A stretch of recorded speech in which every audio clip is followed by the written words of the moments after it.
శ్రీకృష్ణ, క్షణభంగురాలైన సుఖాదులు శాశ్వతమైనవని, వాస్తవమైనవని భావించి వాటిని ఆశించడం వలన మనిషి అంతులేని దుఃఖాలు అనుభవిస్తూ ఉంటాడు.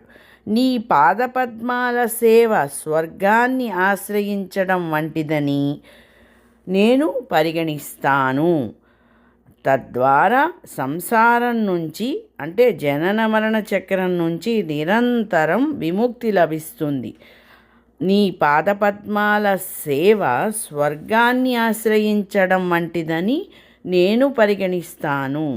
ఓ దేవాదిదేవా, ఓ సర్వాత్మకుడా, నువ్వు ప్రకటించిన భక్తి మార్గాన్ని స్థిరంగా అనుసరించే వ్యక్తి కళ్ళు మూసుకొని లౌకిక భ్రాంతి మార్గాలలో జారిపడతాననే ఎలాంటి భయం లేకుండా పరిగెత్తగలుగుతాడు అని ఈ శ్లోకం యొక్క అర్థం.